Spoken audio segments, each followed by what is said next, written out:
नमस्कार दोस्तों, स्वागत है आपका आपके अपने YouTube चैनल पर। आज की इस वीडियो में हम ग्रुप थ्योरी में हमारा जो लास्ट चैप्टर हमने अपना कंप्लीट किया है होमोमॉर्फिज्म एंड ऑटोमॉर्फिज्म का, उस पर बेस्ड हम यहाँ पर MCQ प्रैक्टिस करेंगे। तो देखिए यहाँ पर फर्स्ट क्वेश्चन जो है वो आपको क्या गिवन है। फर्स्ट क्वेश्चन में हमें दे रखा है कि इफ एफ मैपिंग हमें दे रखी है जो G2 से G2 पर जा रही है, यानी कि सेम ही ग्रुप पर आपको मैपिंग डिफाइन है। और ये जो मैपिंग है वो कह रखा है कि ये होमोमॉर्फिज्म मैपिंग है सच दैट, और साथ में ये जो है ये कंडीशन आपको डिफाइन है कि f x is equals to में एक्स फॉर ऑल एक्स जो है वो आपका G2 से आ रहा है। ठीक है, ये कंडीशन जो है वो साथ में है। देन हमें बताना है कि आपके पास आइडेंटिटी होमोमॉर्फिज्म होगा या ट्रिवियल होमोमॉर्फिज्म होगा या एपीमॉर्फिज्म होगा या फिर मोनोमॉर्फिज्म होगा। क्लियर है? तो देखिए आपके पास यहाँ पर जो फर्स्ट दे रखी है मैपिंग, मैं आपको यहाँ पर थोड़ा सा रिवाइज कर देती हूँ क्योंकि यहाँ से ये क्वेश्चन मैंने लिया है, इसी क्वेश्चन पर बेस्ड जो है वो आपसे 3 अलग टाइप से क्वेश्चन भी जो है वो पूछे जा सकते हैं। तो वो सारे ही मैं आपको यहाँ पर रिवाइज करा देती हूँ। ठीक है, तो देखिए सबसे पहले आपको पता होना चाहिए कि होमोमॉर्फिज्म क्या होता है। हालांकि मैंने जब आपको थ्योरी वीडियो करवाई थी उसमें मैंने आपको सारा यहाँ पर क्लियर कर दिया था कि होमोमॉर्फिज्म क्या होता है, लेकिन मैं यहाँ पर जो है वो अगेन आपको ये बता देती हूँ कि होमोमॉर्फिज्म क्या होता है। तो देखिए मान लीजिए आपको एक मैपिंग डिफाइन है G1 और इस G1 ग्रुप पर जो है वो मैं यहाँ पर ले लेती हूँ *1 ऑपरेशन। ठीक है, कि G1 ग्रुप है और इस G1 ग्रुप पर आपको *1 ऑपरेशन डिफाइन है। एक मैपिंग है G1 से G2 और G2 पर जो है वो *2 ऑपरेशन डिफाइन है। क्लियर है?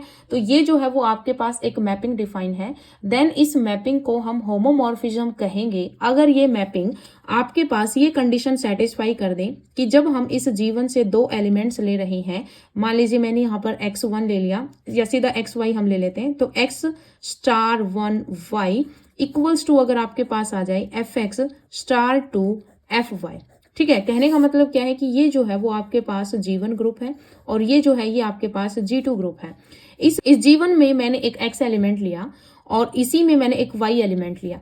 इन दोनों एलिमेंट्स पर जब मैं ऑपरेशन लगाऊंगी, क्योंकि ये आपके पास G1 ग्रुप के एलिमेंट है, तो इन पर जो ऑपरेशन डिफाइन है, क्योंकि यहाँ पर जो है ये आपकी क्लोजर प्रॉपर्टी जो है वो होल्ड करेगा, तो x1*1 तो x*1y जो है वो भी आपका G1 का ही एलिमेंट आएगा।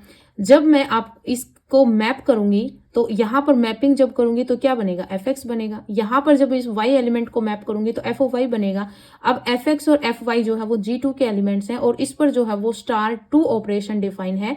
तो इन दोनों एलिमेंट्स पर, क्योंकि ये ग्रुप है, तो इन दोनों एलिमेंट्स पर ये *2 ऑपरेशन जब मैं ऑपरेट करूंगी, क्योंकि सेम एलिमेंट पर आपकी क्लोजर प्रॉपर्टी होल्ड हो जाती है, तो fx*2 fy जो है वो भी आपका G2 का ही मेंबर आएगा। देन आपके पास ये जो एलिमेंट आया है x*1y, इसकी जो मैपिंग है वो भी अगर G2 के इस एलिमेंट fx*fy के इक्वल आ जाए तो ये आपके पास होमोमॉर्फिज्म मैपिंग बन जाती है। ठीक है, तो ये आपके पास होता है होमोमॉर्फिज्म। क्लियर है? अब देखिए यहाँ पर क्वेश्चन में हमें पहले ही दे रखा है कि यहाँ पर जो है वो सेम ग्रुप पर एक मैपिंग डिफाइन है। यहाँ पर तो अलग अलग होता है, होमोमॉर्फिज्म में जो है ग्रुप जो होते हैं वो आपको अलग अलग दिए हुए होते हैं। तो यहाँ पर जो मैपिंग है वो सेम ग्रुप पर है, यानी कि यहाँ पर तो जो है वो आपको G2 ग्रुप दे रखा है, लेकिन इसके अलावा जो है वो आपका GG आ सकता है, ZZ आ सकता है, कोई भी आपको सेम ग्रुप डिफाइन हो सकता है क्वेश्चन में। ठीक है, तो यहाँ पर ये मैपिंग आपके पास होमोमॉर्फिज्म है सच दैट ये कंडीशन जो है वो सेटिस्फाई कर रहा है।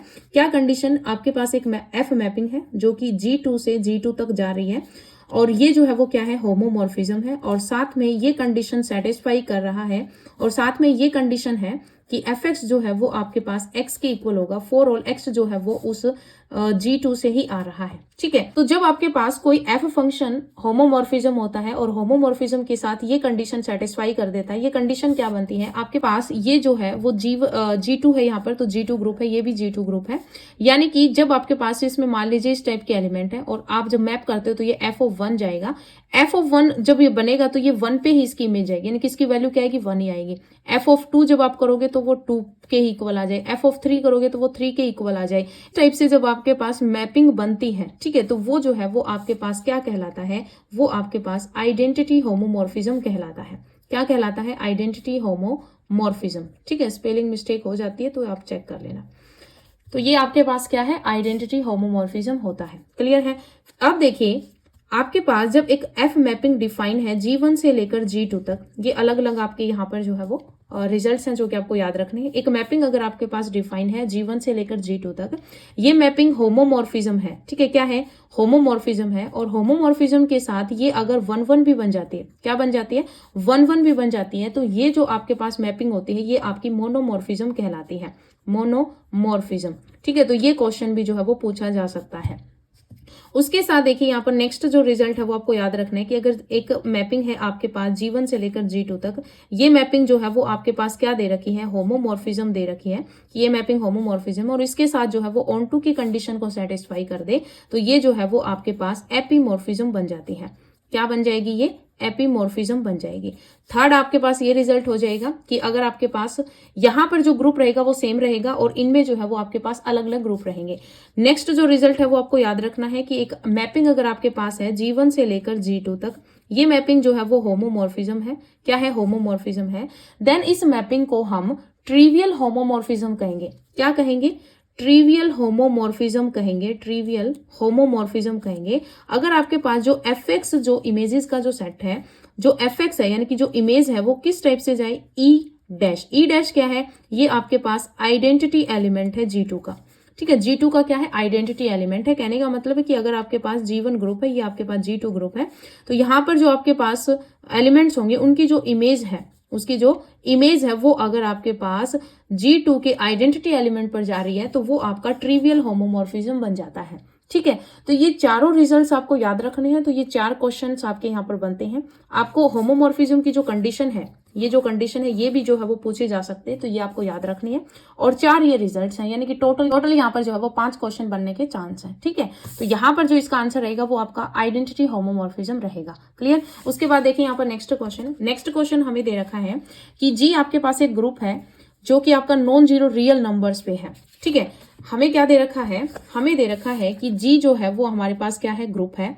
और जी ग्रुप जो दे रखा है वो नॉन जीरो रियल नंबर्स को मैं आर नोट से यहाँ पर रिप्रेजेंट कर सकती हूँ और मल्टीप्लीकेशन का ग्रुप है। ठीक है, तो non zero real numbers under multiplication if a mapping, अगर हमें एक मैपिंग डिफाइन है जी से लेकर जी तक, तो जी से जी का मतलब क्या है कि ये आपके पास नॉन जीरो रियल नंबर्स का ही सेट है और मल्टीप्लीकेशन का दोनों में यहाँ पर ऑपरेशन है, यानी कि सेम ग्रुप है तो यही रहेगा दोनों साइड, यानी कि डोमेन भी इसी में है और कोडोमेन भी इसी सेट से आएगी। Defined by phi of x जो है वो आपके पास क्या दे रखा है? एक्स स्क्वायर, यानी कि इस तरीके से आपको ये डिफाइन है। Then find kernel of f, हमें यहाँ पर कर्नल ऑफ एफ की वैल्यू जो है वो बतानी है कि क्या आएगी। तो देखिए सबसे पहले आपको पता होना चाहिए कि कर्नल एफ की डेफिनेशन क्या होती है। कर्नल एफ में वो सारे एलिमेंट्स आते हैं जैसे मान लीजिए यहाँ पर ये G1 सेट है, ये आपके पास G2 सेट है, तो यहाँ पर आपके पास कुछ एलिमेंट्स है 1 2 3 4। ठीक है, यहाँ पर कुछ एलिमेंट्स हैं, तो ये जो G2 आपके पास ग्रुप है, इस ग्रुप का आपके पास एक आइडेंटिटी एलिमेंट भी होगा, क्योंकि अगर ये G ग्रुप है तो इसमें आइडेंटिटी भी एग्जिस्ट करेगा। तो यहाँ पर G1 के जितने भी एलिमेंट्स हैं जब हम उनको मैप करते हैं तो उनकी इमेज जो है वो जब G2 के आइडेंटिटी एलिमेंट्स पर जाती है।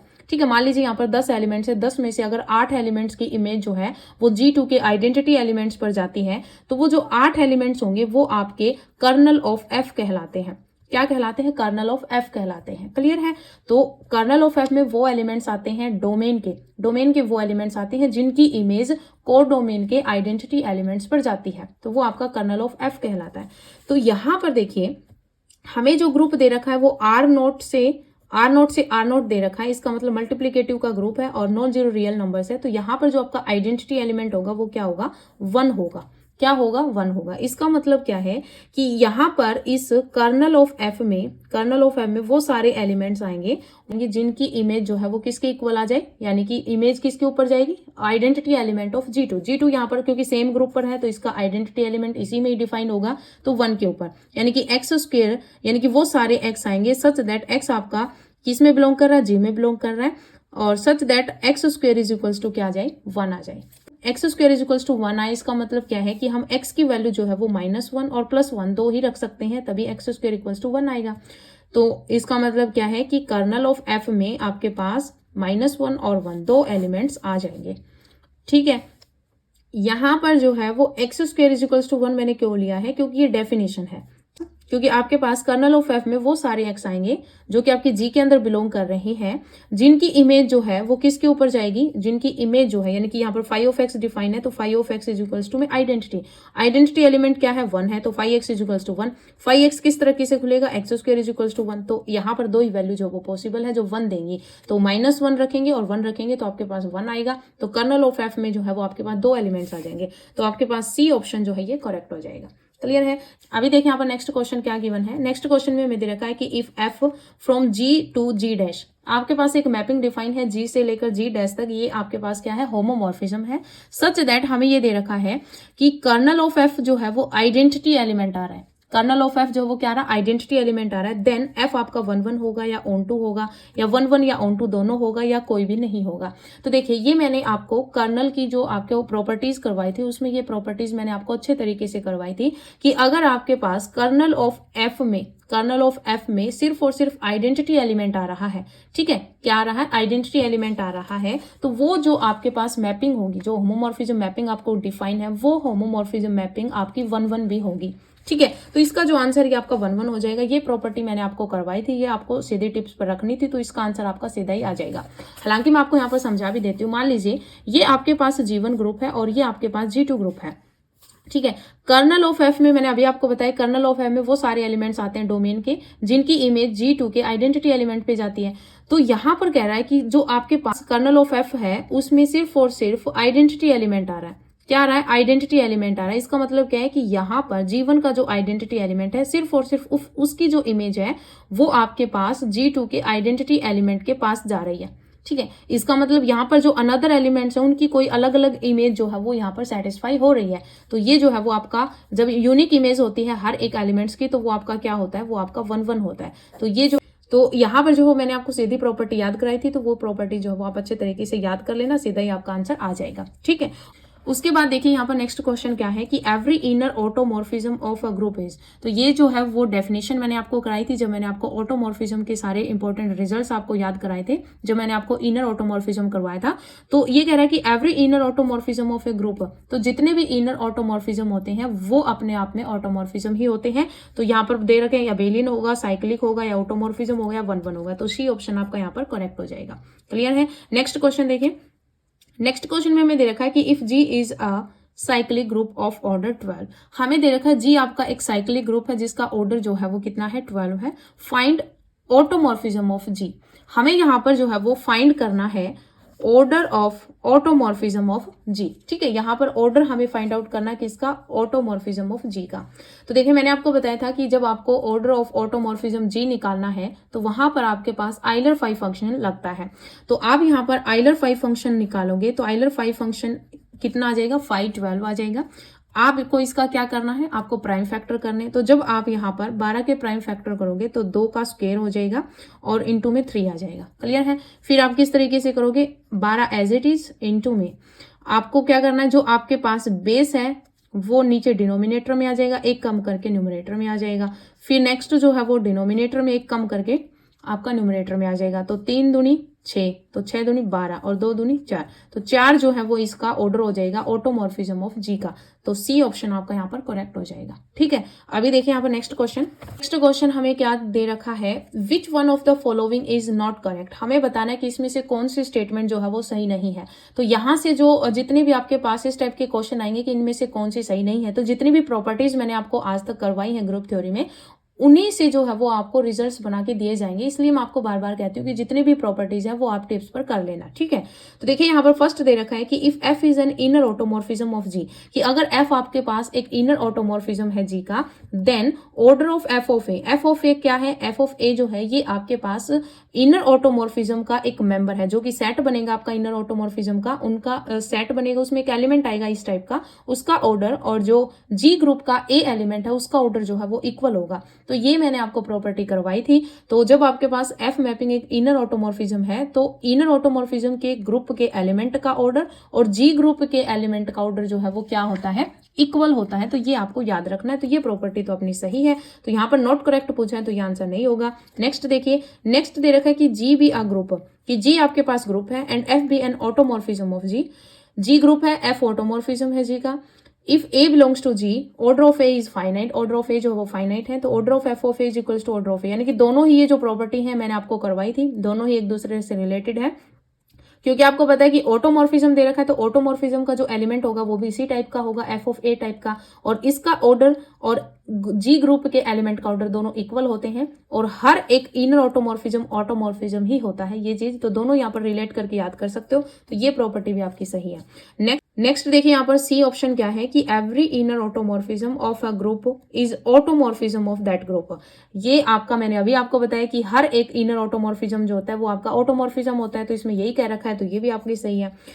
डी ऑप्शन देखिए क्या दे रखा है कि G be a cyclic group of order 4, यानी कि जी आपके पास साइक्लिक ग्रुप है जिसका ऑर्डर जो है वो 4 दे रखा है, then group of automorphism of G is not order of 2, यानी कि एक साइक्लिक ग्रुप दे रखा है जिसका ऑर्डर हमें क्या दे रखा है, 4 दे रखा है, देन ये कह रखा है कि जो ऑर्डर ऑफ ऑटोमॉर्फिज्म ऑफ जी होगा, ऑर्डर ऑफ ऑटोमॉर्फिज्म ऑफ जी होगा वो 2 के इक्वल नहीं होगा। तो अब आपको यहाँ पर पता है कि जो ऑर्डर ऑफ ऑटोमॉर्फिज्म ऑफ जी होता है वो हम किस तरीके से निकालते हैं, आइलर 5 फंक्शन से निकालते हैं, तो हम यहाँ पर क्या निकालेंगे, 5 और 4 निकालेंगे, तो 5 और 4 निकालो, क्या आएगा, 2 की पावर 2 हो जाएगी, तो 4 इंटू में आपके पास क्या आ जाएगा, 1/2 आ जाएगा, 2 2 जा 4 यानी कि 2, इसका मतलब यहाँ पर तो 2 आएगा इसका ऑर्डर, ये कह रहा है कि नहीं आएगा, तो इसका मतलब यही जो है वो इसका, क्योंकि ये गलत आपकी स्टेटमेंट है, गलत स्टेटमेंट है, तो गलत का भाई गलत, ये जो ऑप्शन है डी ऑप्शन वो इसका आंसर हो जाएगा। ठीक है, इसका आंसर जो है वो कौन सा हो जाएगा, डी ऑप्शन हो जाएगा। क्लियर है। नेक्स्ट देखिए, नेक्स्ट हमें दे रखा है कि if G be an infinite cyclic group, अगर जी आपके पास कोई इनफाइनाइट साइक्लिक ग्रुप है, then which of the following is true, इसमें से कौन सी स्टेटमेंट जो है वो ट्रू होगी, ये हमें बतानी है। तो जी आपके पास इनफाइनाइट साइक्लिक ग्रुप है, then G has exactly 2 generators. जब मैंने आपको साइक्लिक ग्रुप करवाया था फर्स्ट चैप्टर में, जब हमने ग्रुप एंड सब ग्रुप किया था, वहां पर साइक्लिक ग्रुप का आपका टॉपिक आया था, उसमें मैंने आपको बताया था, ये एक आपकी प्रॉपर्टी ही थी साइक्लिक ग्रुप की, कि अगर आपके पास कोई इनफाइनाइट साइक्लिक ग्रुप है उसके एग्जैक्टली 2 जनरेटर्स होते हैं। ठीक है, क्या होते हैं, 2 जनरेटर्स होते हैं, तो ये स्टेटमेंट्स तो आपकी करेक्ट है। उसके बाद दे रखा है कि order of automorphism of G equals to में 2। अभी देखिए, हम साइक्लिक ग्रुप की जो जनरेटर्स निकालते हैं और जब ऑटोमॉर्फिज्म ऑफ जी का जो ऑर्डर निकालते हैं वो हम आइलर 5 फंक्शन से ही निकालते हैं। तो अगर आपके पास एक इनफाइनाइट साइक्लिक ग्रुप है, उसके एग्जैक्टली 2 जनरेटर्स हैं, इसका मतलब ऑटोमॉर्फिज्म ऑफ जी का जो ऑर्डर होगा वो भी आपके पास क्या होगा, 2 होगा, तो ये भी आपके यहाँ पर सही हो जाएगी।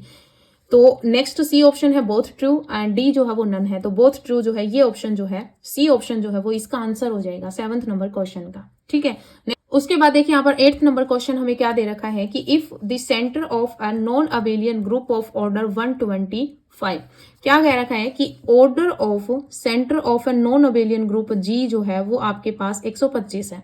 ठीक है, centre of the group G जो है उसका जो ऑर्डर है, जो जी ग्रुप है ये आपका कैसा ग्रुप है, नॉन अबेलियन ग्रुप है, तो जो सेंटर ऑफ यानी कि जेड ऑफ जी जो है उसका जो ऑर्डर है वो 125 है। तो देखिए 125 को आप क्या लिख सकते हो, 125 को लिख सकते हो आप 5 की पावर 3। ये जो है वो मैंने आपको एक रिजल्ट करवाया था कि अगर आपके पास एक नॉन अबेलियन ग्रुप है, देन आपको सेंटर ऑफ द ग्रुप जी का आपको ऑर्डर दे रखा है, और वो जो ऑर्डर है वो आप किसी प्राइम नंबर के क्यूब पावर में लिख सकते हो, तो वो जो आपका प्राइम नंबर होगा वही जो है वो आपका जो जेड ऑफ जी जो होता है उसमें वो उतने ही एलिमेंट्स होते हैं। तो यहाँ पर क्या है कि आपको जो ऑर्डर दे रखा है जेड ऑफ जी का वो हम प्राइम नंबर के क्यूब में लिख सकते हैं, तो इसका मतलब जो आपका जेड ऑफ जी है वो किसके इक्वल आ जाएगा, 5 के इक्वल आ जाएगा, तो सी ऑप्शन आपका यहाँ पर करेक्ट हो जाएगा। नेक्स्ट जो आपका 9th नंबर का जो क्वेश्चन है इसमें यही सेम है कि if the centre of a non abelian group of order 343 then find Z of G. आपको मुझे बताना है कि जेड ऑफ जी जो है वो क्या आएगा, इसका आंसर जो है वो आप कमेंट सेक्शन में मुझे बताना कि इसका आंसर क्या आएगा। ठीक है, नेक्स्ट क्वेश्चन देखिए। नेक्स्ट जो 10th नंबर का जो क्वेश्चन है वो क्या है कि which one of the following is not correct. हमें बताना है कि इसमें से कौन सी स्टेटमेंट करेक्ट नहीं है। तो देखिए यहाँ पर फर्स्ट दे रखा है कि G dash is commutator sub group of G. G dash जो है वो कॉम्यूटेटर सब ग्रुप है जी का, जो कि मैंने आपको डेफिनेशन कराई थी कि कॉम्यूटेटर सब ग्रुप्स क्या होते हैं। तो जी डैश अगर आपके पास कॉम्यूटेटर सब ग्रुप है जी का, then G dash is a normal sub group of ji.